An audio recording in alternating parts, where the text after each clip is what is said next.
Hari ini kita akan mempelajari tentang sistem genitalia maskulina berdasarkan jalur perjalanan spermatozoa. Spermatozoa diproduksi di dalam tubulus seminiferus yang terdapat pada testis. Testis berada pada struktur skrotum bersama dengan epididymis dan sebagian funiculus spermaticus yang bagian proksimal.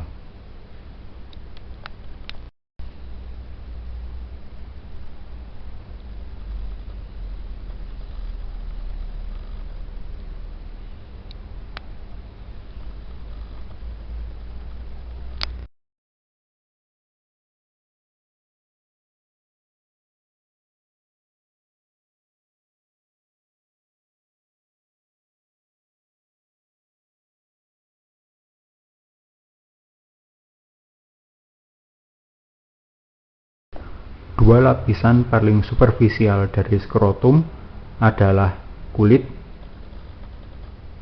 dan suatu lapisan yang disebut dengan tunika dartos. Tunika dartos tepat berada di balik fatty layer dari kulit skrotum. Ia tersusun atas suatu lapisan tipis otot. Lapisan yang lebih profunda dari tunika dartos disebut dengan fascia spermatica. Ia terdiri atas dua lapis, disebut dengan fascia spermatica superficialis dan profunda. Di antara keduanya terdapat suatu lapisan disebut dengan fascia cremasterica yang diisi oleh suatu otot disebut dengan otot cremasterica yang berbentuk jaring-jaring.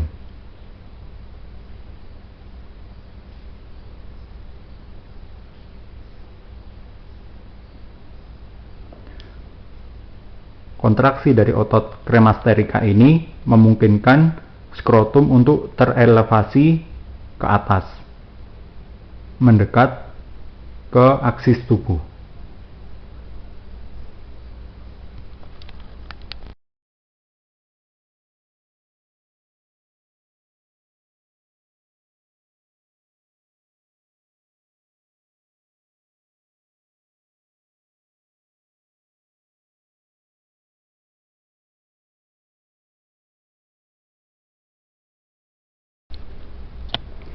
Testis terdiri atas beberapa penampang, yakni dua polus, yaitu polus superior dan polus inferior. Kemudian dua fasies, yakni fasies medial dan fasies lateral. Kemudian dua margo, yakni margo anterior dan posterior. Epididymis berada pada margo posterior dan cenderung menuju ke fasies medial.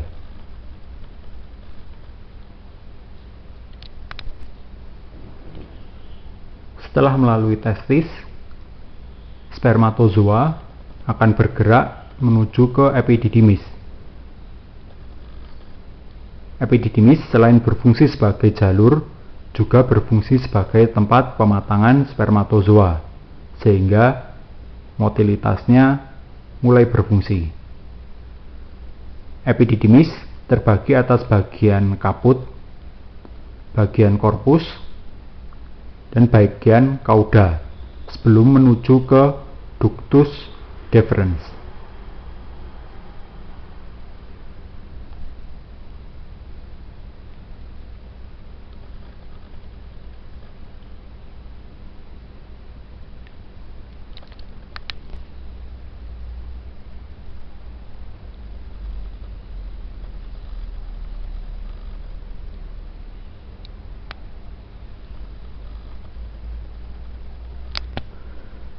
Ductus atau vas deferens akan menuju ke dalam cavum pelvis bersama dengan beberapa struktur, antara lain musculus cremasterika dan beberapa struktur cremasterika yang lain, kemudian arteri testicularis, serta plexus pampiniformis.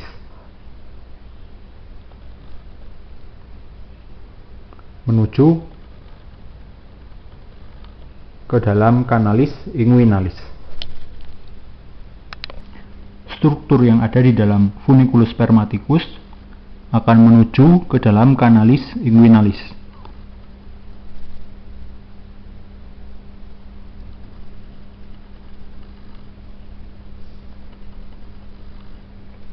Kemudian dapat kita lihat ductus deferens akan berjalan menuju ke bagian posterior, melewati bagian posterior dari vesika urinaria bertautan dengan struktur ureter.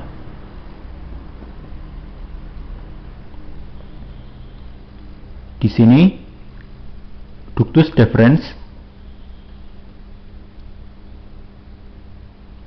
akan jalan berdampingan dengan vesikula seminalis dan nantinya akan bermuara pada glandula prostatika.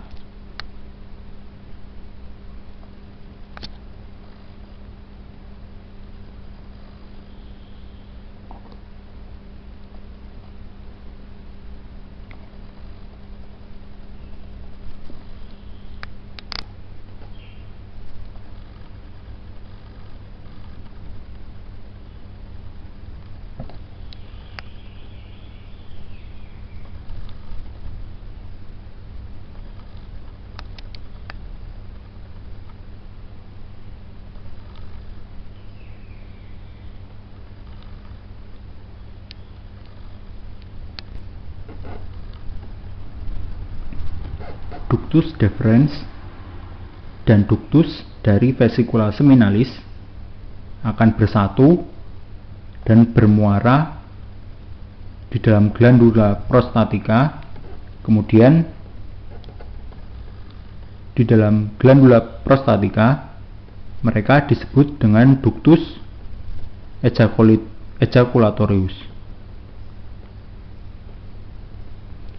Ductus ejaculatorius baik dari sisi dekstra maupun sinistra nantinya akan bersatu dan bermuara pada uretra pars prostatica.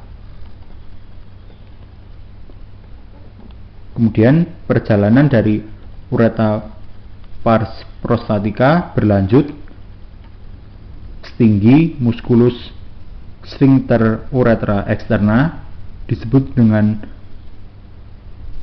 uretra pars membranacea, kemudian berlanjut hingga menuju ke meatus uretralis externus, berjalan di dalam uretra pars spongiosum.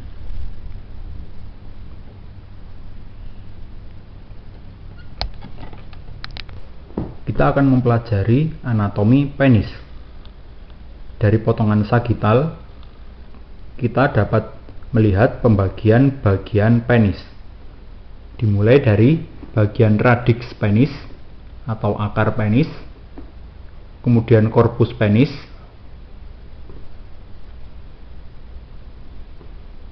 kemudian glans penis.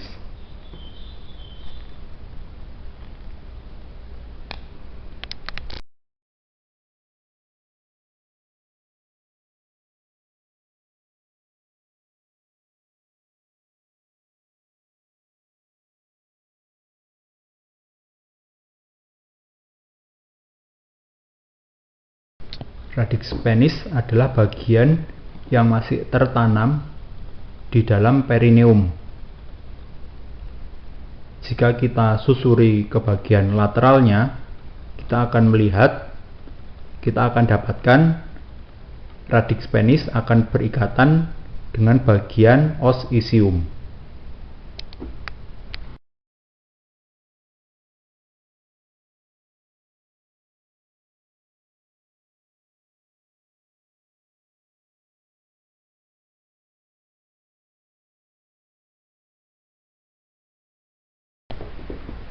pada korpus penis kita akan mendapatkan dua bagian korpus, yakni korpus spongiosa yang dilalui oleh uretra pars spongiosa dan korpus cavernosa yang berfungsi terutama pada proses ereksi. Dari potongan koronal kita akan melihat pembagian dari korpus spongiosa, yakni terdapat satu korpus spongiosum dan juga dua korpus cavernosum.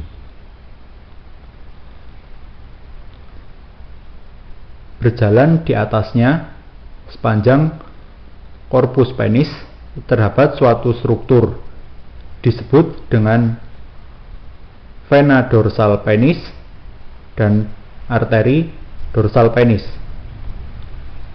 Di sampingnya lagi, namun tidak terlihat pada preparat ini, terdapat suatu struktur yang disebut dengan nervus dorsalis penis yang berfungsi untuk proses anestesi pada sirkumsisi. Kemudian dapat kita lihat pada bagian sentral dari korpus cavernosum terdapat arteri profunda penis yang akan bercabang secara kolateral yang nantinya akan terisi aliran darah pada proses ereksi.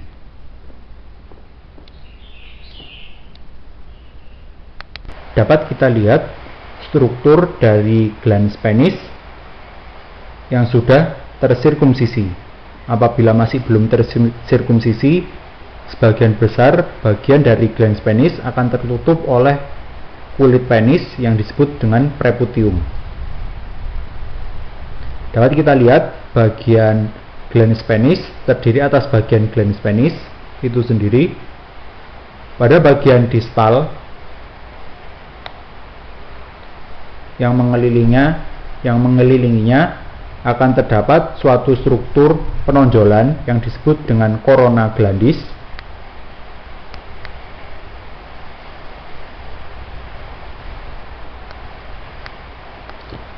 Kemudian setelah dari bagian glans penis akan terdapat penghubung ke korpus penis yang disebut dengan kolumna penis.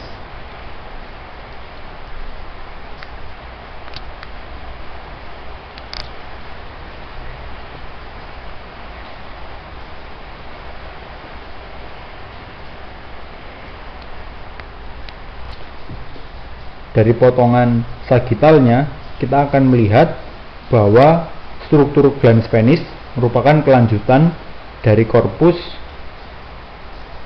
spongiosum. Pada glans penis ini terdapat meatus atau disebut juga orificium uretralis externus, di mana dia tempat muara keluarnya spermatozoa maupun urin.